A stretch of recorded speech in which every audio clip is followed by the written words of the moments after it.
Well, we're meant to be talking about Rashford, but I'd rather eat some of this to start with. Good, ain't it? Try that. Yeah. No, I think no. The mac and cheese parts are nice as well, to be fair.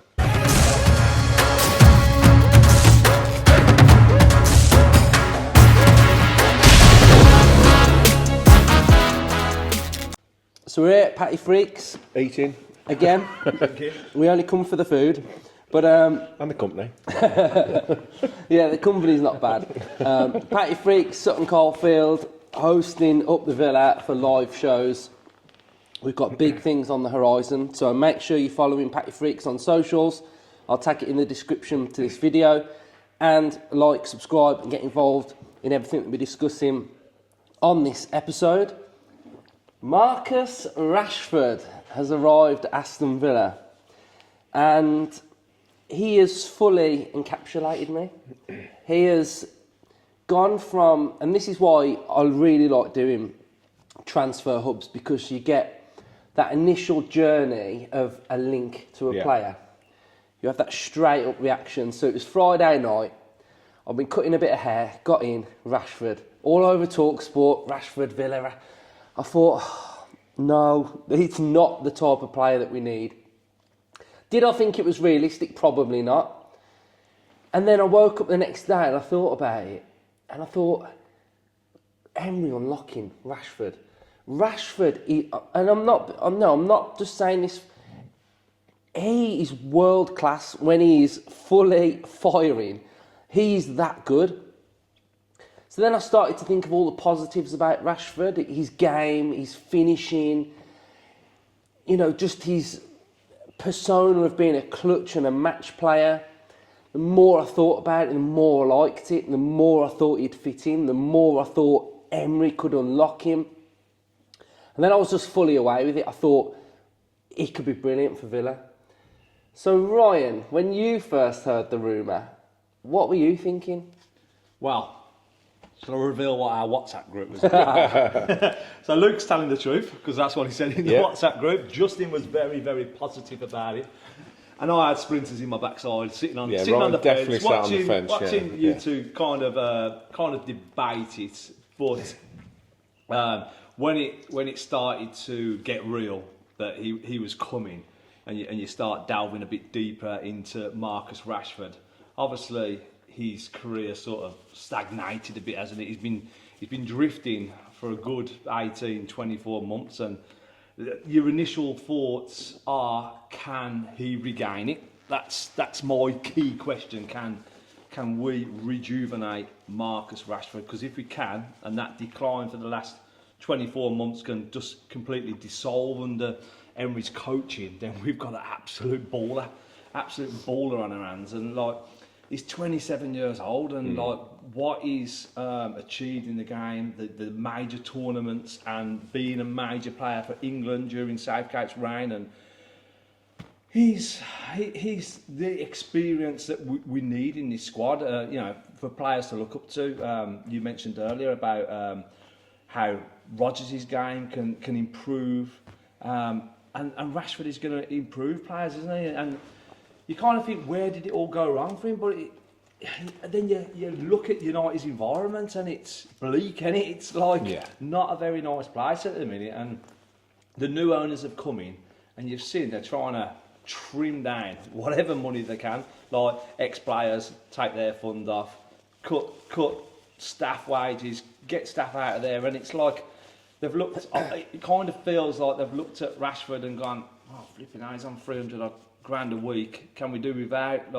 And they've sort of tossed him to one side, and it feels like they kind of forced him out. If you're not going to leave, we're going to try and force you out. And you read stories about him training next to the car park where they're coming to watch the under 21 games and stuff like that. So with all that building up, and we were giving him the platform to release that, to run wild at Villa Park, and it will take one moment of brilliance or effort for Villa Park and the fan base to get behind him and really galvanise him, and he'll have backing and support and feel the love. And And I do feel sorry for him because like he's rocked up at Villa Park and already you're getting negative like press reports about his appearance and stuff Justin, like that. I've got a question for you.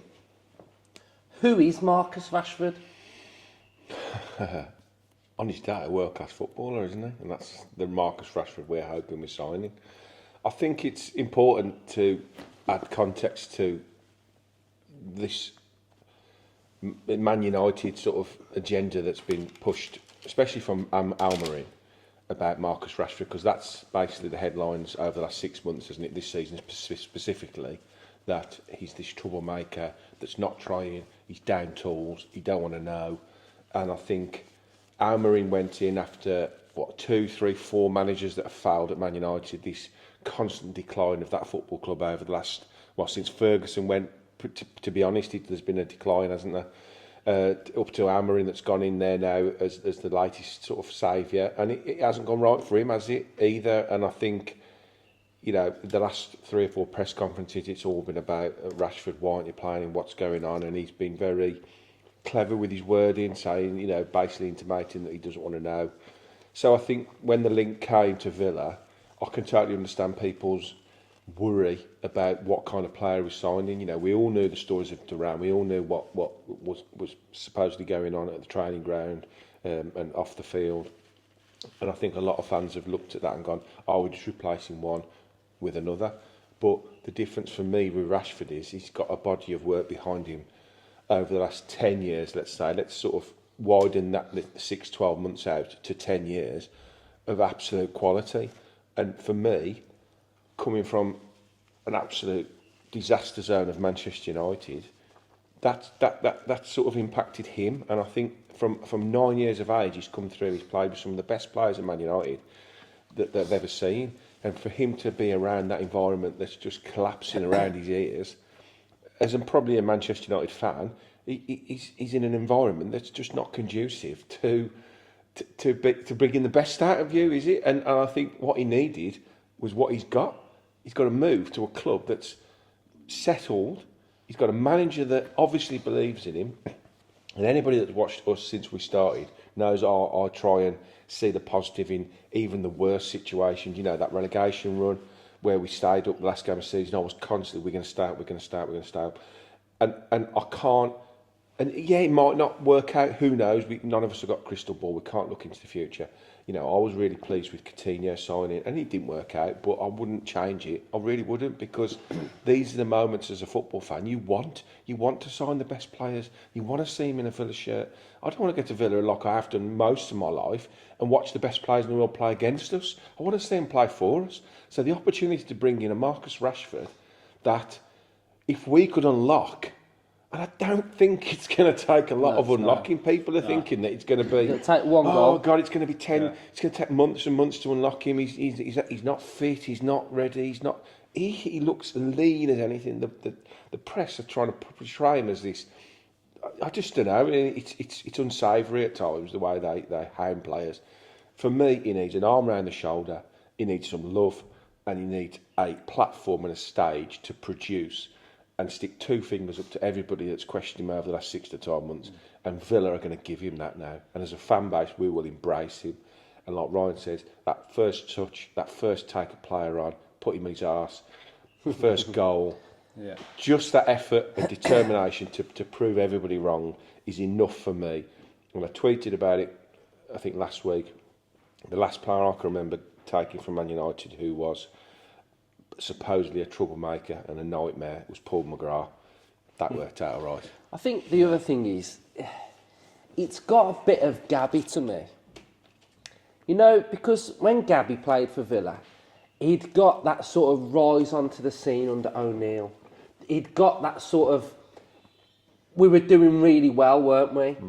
And then when we weren't doing well, when O'Neill leaves and we're going through really dark times and crap football and poor managers, his legacy was sort of tarnished in that era, wasn't it? But if you look back at his good days, he was fantastic, wasn't he? Under O'Neill, the goals and I get that similar feeling of what can happen to a player when the club transitions into a different place. You look at Manchester United now, it's like, it's an absolute mess. And even with Emery and, I still don't think it's that great at the minute there. I think there should be questions on what he's actually getting, because it's going under the radar that sort of, he's got to get his own players in. I've not really seen that much from him with what he's got anyway. There's no adaptability there. No. So I think it is fair to probably say there's been a big part of the Manchester United decline is the reason why Rashford's probably in the position that he's in as well. There probably is stuff that Rashford's probably done, etc. I'm not taking that away from him, but it really does feel that a fresh start, a clean slate, new environment, fresh objectives, that ability to sort of get his career back on track really feels quite good. And I think the fact that he's at Villa now with a club that are really ambitious, it should really suit him. I mean, that's how I feel, probably what's happened to him. What we're asking of him, I think that's important as well. What we're asking him to come in and do, and in the areas that he's going to play, in the off the left-hand side, he can play anywhere, I think, left-hand side, right-hand side, 10, he plays the 9, lone striker, which is something I don't think Duran could do. I don't think he was any good at the lone striker job. I think he was a finisher, and I think he was a troublemaker and a nuisance. But I don't think he could do what Ollie Watkins can do. And I think Emery sees in Rashford a similar kind of profile to Ollie Watkins. He can run the channels, he can isolate players, he can go past players, he can finish. But he's got that ability of him to lead a line. But he can also play off the left and cut in on the right. A bit like we was talking in the other episode about Asensio playing off the right and cutting in on the left. Yeah. You've got that now on the other side. And Jacob Ramsey has come back to form recently, and I think we've seen an improved Jacob Ramsey. And that's fantastic. But to add in a Marcus Rashford as well adds yet another dynamic, another side of our game that we're going to see flourish. And it's so exciting. I promise you, any young Villa fans that have come to Villa over the last 18 months, 2 years, or even 4 or 5 years, these kind of things don't happen very often. And to see a player of his calibre come to Villa, yes, he's got to reignite his career. Yes, the deal's been done, he's signed on the dotted line, he's at training now, it's down to him. And that's nothing, that's out of our control, what he does from now on. But all we can do is back him as a fan base. The manager wouldn't have gone down this road. He's spoken to him, by all accounts, and he would have installed in him what he expects out of his players. I would imagine he's spoken to people he knows within the squad, the Ollie Watkinses, the England players he knows, the Consters. And he would have had to speak to them and say, what's it like? What's the environment like? Yeah. What does he demand of his players? And they'll be saying, it's intense. There's massive long meetings. You're going to be inundated with information that you expected to take on the pitch and fulfil what he wants from you, from your role. And if he's happy to still come and sign, then he knows there's no excuses. If he doesn't perform, if he doesn't do it, if in 6 months' time we're talking about him going back, then it's a wasted talent. At 27 years of age, he's still got the chance to go up again to the levels he was at only 2 years ago, and he banged 30 goals in. Yeah. If we get anywhere near that level of quality, it's one of the best signings we've ever made. Right, what do you think? Right, Justin's touched on it a little bit about a conversation with Emery, but why do you think we've signed him? He's got 143 goals, 63 assists. What do you think was the part of his game, or a player that's not playing, that's out of favour? What do you think enticed Emery, Monchi to go, let's get Rashford? Unearthing value. That's what Emery does, especially in the final third as well. That's where he gets his best value out of players. And you look at Rashford, you look at his physique, you look at his speed, you look at his box threat, you look at his turn of pace. Like, he's an elite striker. He's Premier League proven for years and years. And you've seen in the past when he gets on a run, it's goal after goal after goal after goal. And there's just a mentality and an intelligence in that final third that can be completely unlocked. And it's down now to Marcus Rashford, because what you just touched on there, everything will be set in stone for him one day. It'll be laid out on a platter. And it's up to Rashford to gobble it up, and it's all laid out on Is that a PattyFreaks platter? That's what's got him here. So it's all on Rashford now. Like, he's got points to prove. He's probably leaving United now, where he's a United fan. He's grew up there. He's, like you say, with the same as Gabby. He's the face of Man United, and when it has gone like tits up, they've gone after him, haven't they? They've gone after the face, and for him now, it's a chance to go. You know what? I'm still Marcus Rashford. I can still do it, and like, so he'll in the back of his mind, he'll have a point to prove to professional Man United. pride as well. Yeah. That's what That's probably the biggest thing for me, you know, of him signing for Villa. Yeah. It's that point to prove. He's got a point to prove to absolutely everybody. Yeah. There's not one person. He's got a point to prove for himself first. I can get back to the level that I was. Yeah. I'm going to show Man United that I'm at this level still. Yeah. He'll want to show the media that he wants to get back to that level, and he'll also want to show like the Villa fans that are like, I am Marcus Rashford. But I think it's a culture thing as well. We saw this a lot at the end of the transfer window. I think Damien Vidagani puts it a lot. We want to create a culture at Villa, and they're doing that. And whether or not Duran did or not, but I don't think he bought into it at the training ground, which is where footballers spend 99% of their time. Training ground, 5-6 days a week with the squad, and you want to go into that environment where it is a position where you can thrive. And I think we're lifting him out of a training ground and a culture at Man United that's been rotten to the core for years now, and we have put in him. So we're lifting him out of there and putting him in a place where he can literally go. I would imagine his first training session with Villa was like a breath of fresh air. And he's probably felt like a weight of the world's been lifting off his shoulders. And if you can release that pressure from him and just put your arm around him and make the lad fall in love with football again. You see this so many times with players that come through the ranks, and they just look, wow, look at him, he's broken through, he's got no pressure on him whatsoever, and then all of a sudden that pressure builds and that expectation on your career builds to the point where it weighs down so heavily on you, you can't perform. And that's what's happened at Man United. Everybody looked to him to be the saviour. And you can't save a club that's sunk beyond trace. Yeah. He can't do it on his own. And he's become the fall guy. He's become the one that everybody's pointing at. And now he's gone, I can't do this anymore. And we're giving him that environment to thrive in. And so, I can't wait to see what he does. You know, when you become that fall guy. Yeah. Like, I've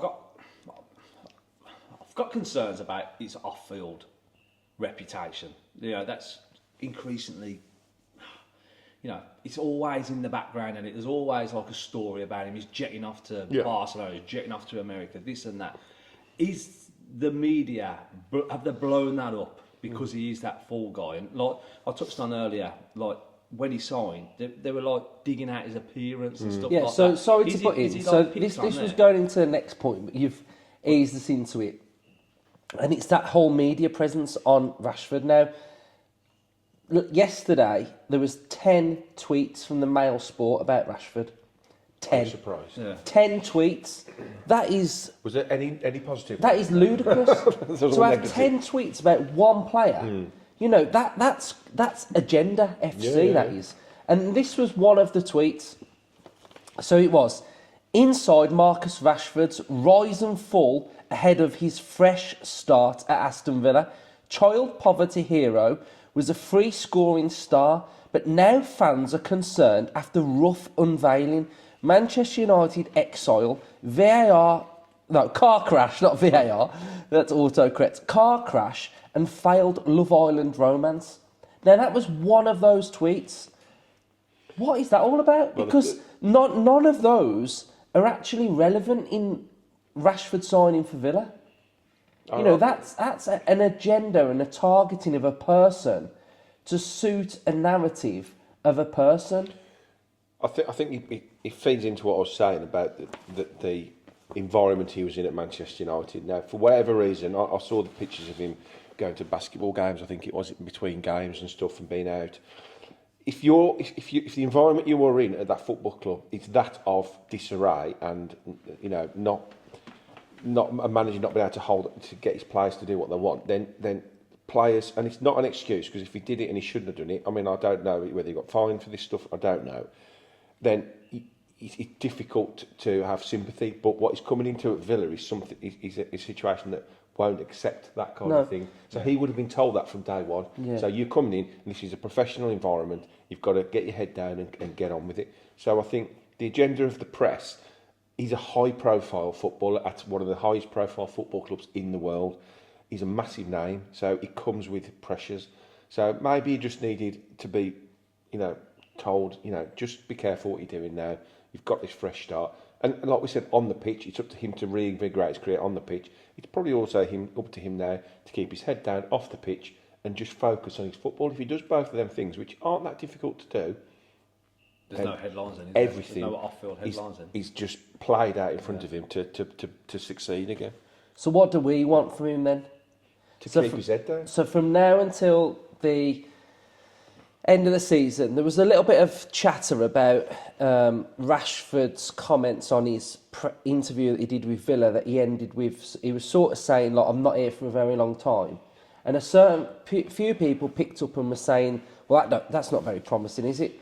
But he also said in that same interview that he wants to sort of go as far in the Champions League with Villa and sort of win it. Now, for me, I focus on that part of his interview, not the part of him saying about the how long he's going to be here. And I think that the big thing about him is that I don't want him focused on the summer. I want him focused on now.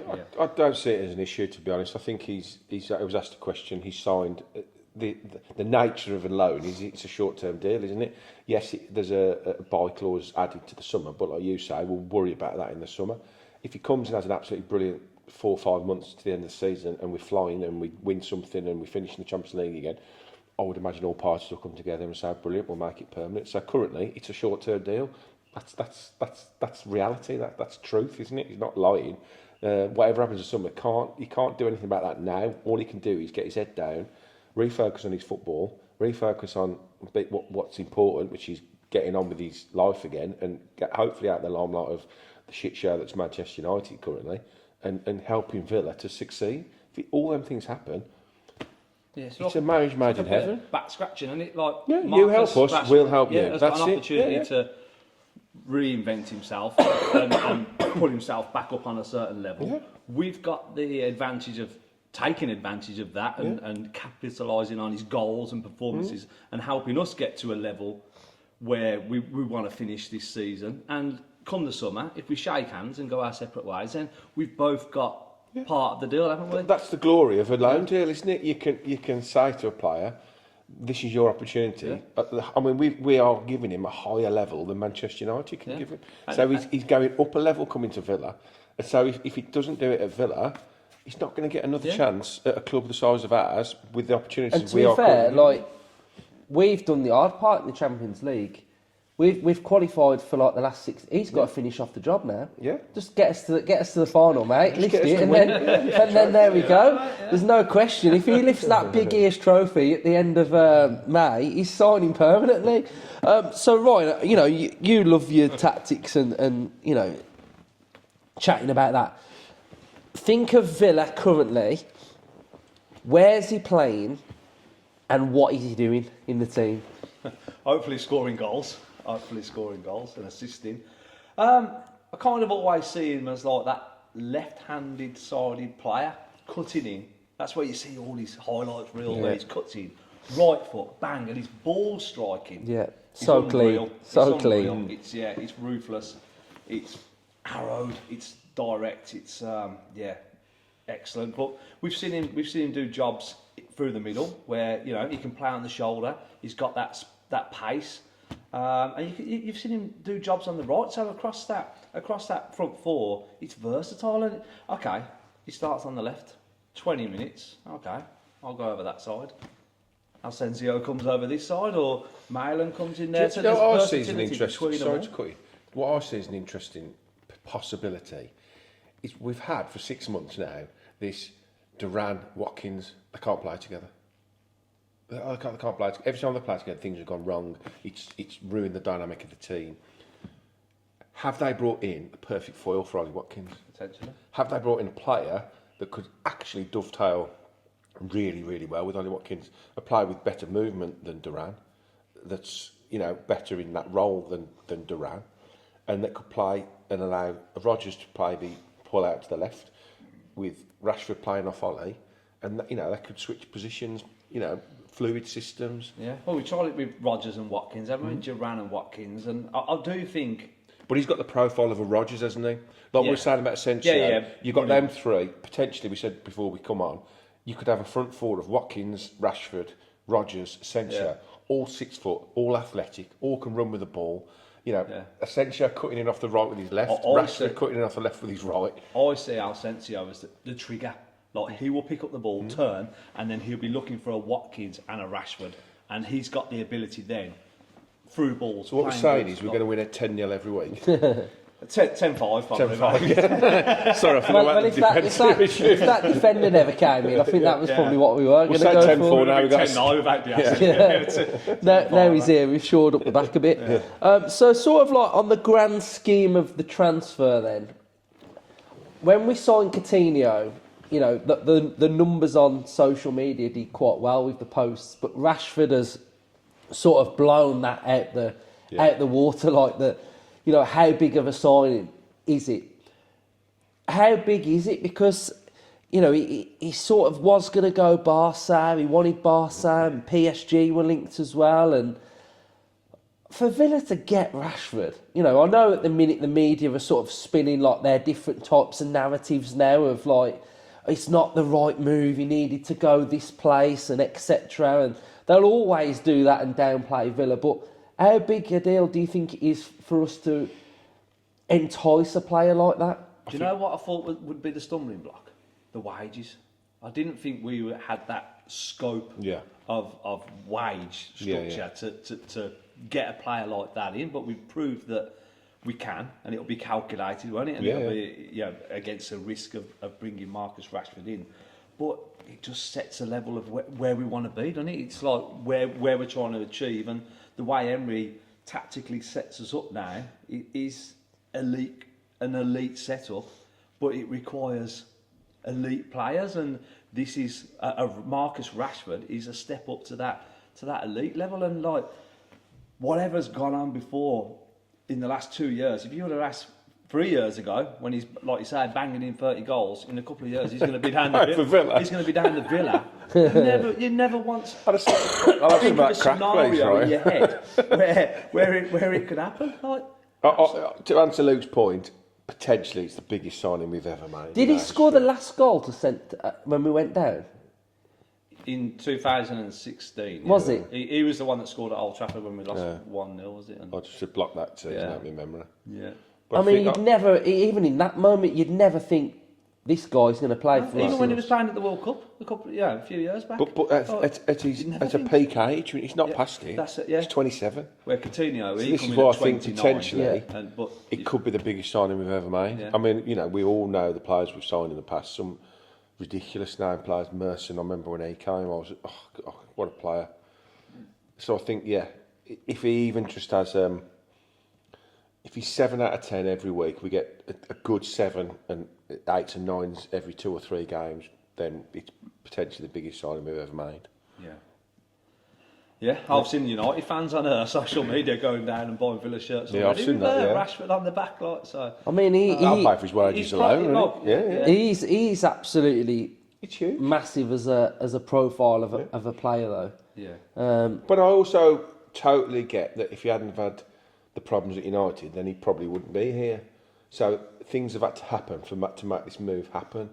But for him to come out and say, I had other options, then you can imagine the kind of clubs that he was linked with, the Barcelonas and, you know, real European powerhouses, who would have taken a chance on him. For him to choose Villa shows where we are. That's the hugest compliment, isn't it? That he's but looked at it. That's the journey we've been on, and I will also pay tribute to the financial side of Villa that's got us to this point. You know, we can't do these deals without bringing the money in. So everything we've done to get us to this point also is as important as what Monchi and Vidigani are doing. Do you think that there is a bit of this sort of like big six sort of shift a little bit, isn't there really? Because if you're thinking that we've took, I mean, prime Rashford is still one of Manchester United's best players. Well, he's like by a mile. He's still Man United's best forward. Yeah. I mean, they've left with Xerxes and Hoyland, is it? Yeah, Højbjerg, yeah. Disassi turned down Spurs about 5 times in one day to come to the Villa. Yeah. You know, these players now are really looking at Villa and thinking... Well, look, so he turned down Spurs, who's a big 6 club, but yet he's at Chelsea, and Chelsea going, we don't want to sign to Villa because they're a Champions League rival. Running scared of us. So look, so from the outside, you're looking at Aston Villa. Hold on a minute, they're signing Rashford. Chelsea are considering them Champions League rivals. The Chelsea player that wants to come to Villa does not want to go to Tottenham, even though he wouldn't have to up sticks. He just a few miles down the road, he'll go to Tottenham. He wants to come to Aston Villa. Like, from the outside, people are starting to take notice of Aston Villa and what. Well, this is all tying into this trajectory we're on, which still is a way to go. Yeah. And European qualification is very important next season. Yeah. We all want Champions League again. Obviously, that goes without saying. But European qualification in the next 2 years is as important as not. It's so important we can offer Europe. So making this push now in this window and signing the likes of Marcus Rashford gives us that impetus now to hopefully kick on. You think Champions League qualification this year would be a bigger achievement than last year? Based on the first 6 months of the season, yeah. Because this time last year we were in that position and we just managed to keep momentum going till we fell off a little bit at the end. This year we've got to fight for it. Could now. be the opposite way around. Yeah, hopefully we're going to go and just improve and improve and improve. So I think, but we've got the added advantage this year that fifth is looking 99% now that it is going to be Champions League. Yeah.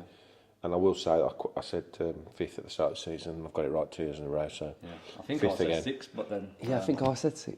But then Fifth. we could just win the Champions League. So I'm right. Yeah, we'll win it. We'll win it and qualify again. Yeah. Yeah, but we've got still got loads to play for still. You know, the league, it's super tight, and we've got every opportunity to still qualify for it. Well, look at the FA Cup now, like the third round. I was just going to say, can we talk about FA Cup? We had that. We'll get into that in a minute. We had that occasion for the FA Cup third round, so we've built some momentum there. Yeah. Now Tottenham fourth round. Okay, let's have a go. But now we've got this transfer window momentum. Yeah. It's like this FA Cup almost is sold out building and building momentum. Yeah, well, it's sold out for the general admission today. So so this competition now is like. I think it's actually every round is becoming an occasion. 2 home draws as well. Yeah. So I mean, we've got FA Cup game week on Sunday. We've got, what time is it? 6:35. Something stupid. Yeah. 6:35 kick-off. Isn't You'll it? be an hour late. 5:35. Producer Arsenal 5. Okay, 5:35. It's 5:35. 25 to 6. So that's a weird time, isn't it? So, what are you saying? I'm saying we're going full ball for the FA Cup. You know I want to win the FA Cup more So than Disassi anything. can't play, but the others can. Yeah, I fully expect Mings to be back on Sunday, and I think he plays probably at least 1 or 2 of the new signings. And I will also say one thing as well. I think Daniel Marland's been a little bit unlucky to sign for Villa permanently. He's a permanent player, and he's just been not brushed under the carpet, but the signings of Asensio and Rashford have sort of made his signing look a bit, we've got Marland. But I thought he's played really well when he came on against Wolves at the weekend, so we've got him to look forward to as well. And it's looking like Watkins could potentially be out of that game when he went off, so there's an opportunity for someone to start. If only we'd signed one of the top strikers in the Premier League for the last 10 seasons. We give him the number 9 shirts. So now it's going to be exciting to see their first appearances and see what they can do. First goals. Yeah, and I just want Rashford to hit the ground running. We owe Spurs one as well. I mean, what I will say about this is we've got to get this one right, because he's done us a couple of times now, and we've really got to zone in a little bit and sort ourselves out. The park as well. I would be doing that at the end of the game on Sunday. Cool. So thanks everyone for watching. We are at PattyFreaks, Sutton Coldfield. We've had great snacks. We've had beer. Great place to come to. Venue. It's got sort of like gaming consoles. Very family orientated. So make sure you're checking it out. The food is class as well. So beautiful. Absolutely fantastic. So thank you for them for hosting us. Make sure you're liking, subscribing, enjoying the content, do your bit, get on board, support the channel. Up the Villa. Up the Villa.